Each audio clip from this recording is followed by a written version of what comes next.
So I'm going to do this ISO line 1 figure pretty quickly here. I'm going to pick to start a sketch. Then I'm going to say, hey, I want to do this. I want to do this plane. Why? Because this has the most interesting stuff going on with it, and I can define that the best of all the places on that, or views in there. I'm going to push that over there by pressing my wheel down and pushing over. Then I'm going to make this with two rectangles, the blue one and then this one here. So I'm going to say I want to do this. I'm just tell the thing by pulling it out here, tell the machine that I want to do this in the positive quadrant.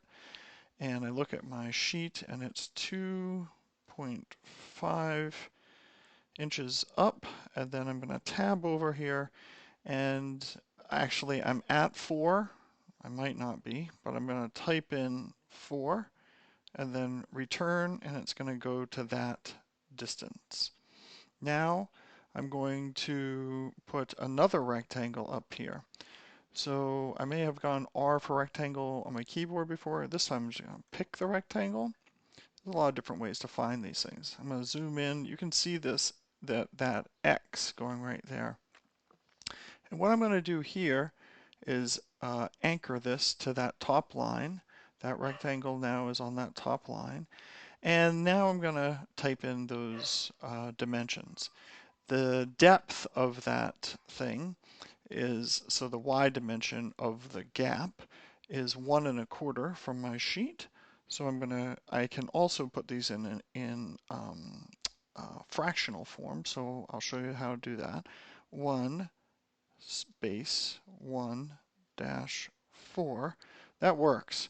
And then I'm going to tab over, not return. That's a common mistake. And I'm going to go put in 2 there. I had to do a little bit of mental gymnastics there to figure that out because it didn't tell me on the sheet, but it's not that hard. It's just a little bit of arithmetic, and return. So if we go out here, this does not look like that. I have to establish a dimension from here to here. That's 1 inch. So I'm going to hit D for dimension, click there, bring that up, click, and then type in 1, return, and I have that where I want it to be. I'm going to finish this sketch now, and I'm going to go to my home button here. It's going to put me into an isometric view. Then I'm going to hit modify, or I could just go up here to the modify bar and hit press pull. You can also hit E for extrude, works the same way. Then I'm going to just pick this form, and I'm going to say I want this to go back. I tend to like to do this because if I'm thinking about drawing the front face, I want to draw that and then do whatever I need to get back with it. So you can see in Fusion at this point in its iteration, it is at a negative here. That's fine. I'll just make sure I have a negative in there, and I'm going to say it's going to go back 1.5. So that's easy for me to deal with. 1.5, and I'm going to say, yep, new body's good, and OK. I think that is the simplest way to go about that.